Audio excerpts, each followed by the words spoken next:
સમાચારો જસદણથી કે જ્યાં વિધાનસભા પેટા ચૂંટણીનો જંગ જામ્યો છે। જસદણ ચૂંટણી જીતવા કોંગ્રેસે તૈયાર કર્યો છે એક્શન પ્લાન। કોંગ્રેસ તરફથી સોમાભાઈ પટેલ લડી શકે છે ચૂંટણી। સૂત્રોના હવાલાથી આ ખબર મળી છે, જ્યાં સોમાભાઈ પટેલ એ ઉમેદવાર હોઈ શકે છે જે ચૂંટણી લડી શકે છે। સોમાભાઈ પટેલ લીંબડીના વર્તમાન ધારાસભ્ય છે। સોમાભાઈનું કોળી સમાજમાં મોટું પ્રભુત્વ હોવાને કારણે પણ તેમના નામ પર પસંદગીનો કળશ જોડાય તેવી પૂરેપૂરી શક્યતાઓ જોવાઈ રહી છે। કુંવરજી બાવળિયા સામે લડી શકે છે સોમાભાઈ પટેલ।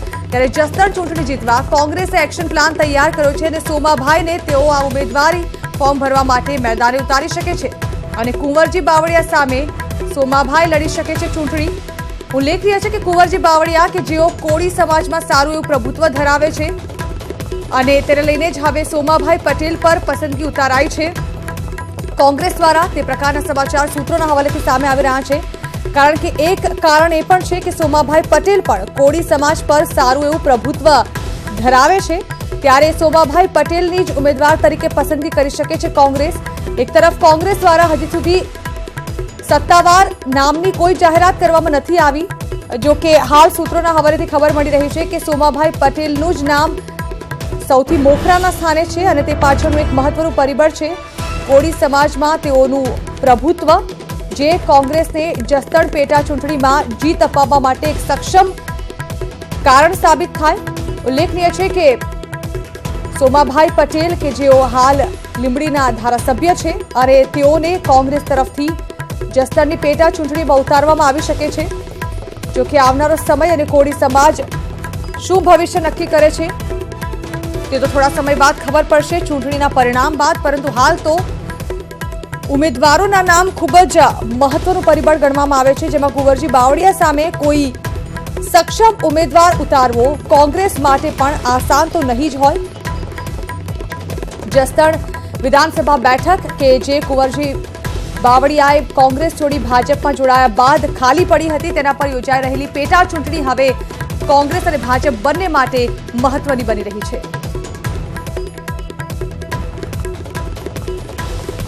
તો આજ અંગે વધુ વાત કરવા અમારા સંવાદદાતા હરીન માત્રાવાડી અમારી સાથે જોડાઈ રહ્યા છે। હરીન, એક તો કોંગ્રેસ તરફથી કોઈ ઉમેદવારનું નામ સામે સત્તાવાર રીતે નથી આવી રહ્યું, જો કે હવે સમાચારો મળી રહ્યા છે કે સોમાભાઈ પટેલને જ તે ઉતારી શકે છે કુંવરજી બાવળિયાની સામે।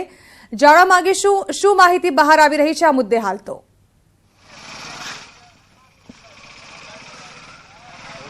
જી ચોક્કસ, જો વાત કરવામાં આવે તો કોંગ્રેસ દ્વારા હજી સુધી કોઈ પણ નામ જાહેર કરવામાં આવ્યું નથી, પરંતુ જે ફોર્મ ઉપાડવાનો સિલસિલો છે તે વધતો રહ્યો છે। કોંગ્રેસ દ્વારા 9 ઉમેદવારોએ છે ફોર્મ ઉપાડ્યા છે, જેમાં સૌથી વધુ અપસેટ છે 2 નામોએ સર્જ્યો છે ને તે છે લલિત વસોયા અને સોમા પટેલ। આ બંને ધારાસભ્યો દ્વારા છે ફોર્મ ઉપાડવામાં આવ્યા છે।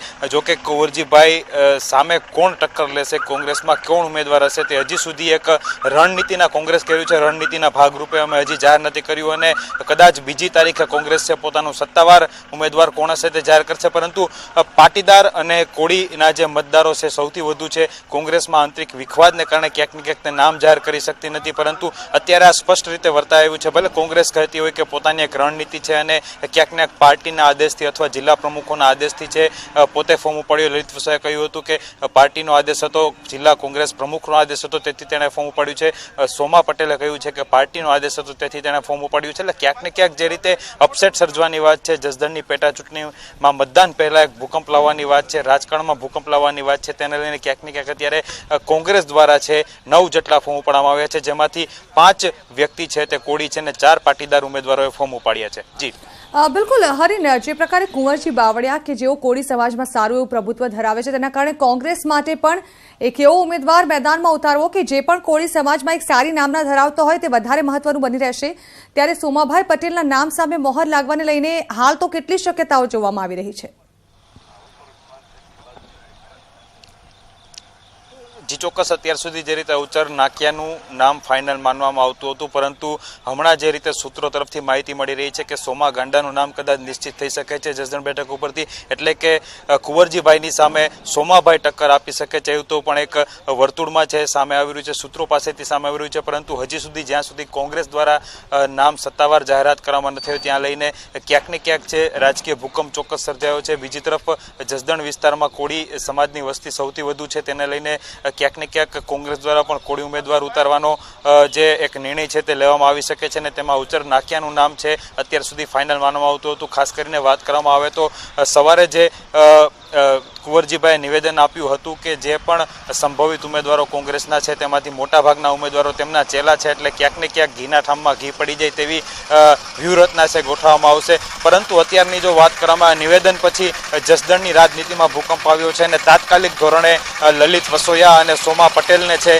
ફોર્મ ઉપાડવા માટે આદેશ આપી દેવામાં આવ્યો છે. એટલે ક્યાંક ને ક્યાંક કોંગ્રેસ દ્વારા આ રીતે અપસેટની રણનીતિ પણ અજમાવવામાં આવી રહી છે જસદણમાં. અને ક્યાંક ને ક્યાંક હવે જોવા જઈએ તો આ તમામ જે ઉમેદવારો છે 9 ઉમેદવારોમાંથી કોણ ખરેખર કેને મેન્ડેટ મળશે, કેને જે ચૂંટણી લડવા માટે આદેશ આવશે તે જ હવે જોવું રહ્યું છે. જી બિલકુલ, ચોક્કસથી આ રસાકસી ભરો જંગ જે છે તેનામાં ઉમેદવાર ઉતારવા પણ કોંગ્રેસ માટે એટલા આસાન નહીં હોય. હરીન, આભાર. તો જસદણ પેટા ચૂંટણીને લઈને જે પ્રકારે ફોર્મ ભરવાની પ્રક્રિયા શરૂ થઈ ચૂકી છે, કોંગ્રેસ દ્વારા ભલે કોઈ ઉમેદવારોના નામ ન મુકાયા હોય સામે, પરંતુ સોમાભાઈ પટેલ કે જેઓનું નામ હાલ તો સૂત્રોના હવાલેથી સામે આવી રહ્યું છે. જોકે આવા અન્ય એકાદ બે નામ પણ જે છે તેના પર પણ કોંગ્રેસ પસંદગીનો કળશ ઢોળી શકે છે. જોકે હવે આવનારો સમય એ કહેશે કે આખરે કોંગ્રેસે કોનું નામ નક્કી કર્યું છે આ પેટા ચૂંટણી માટે.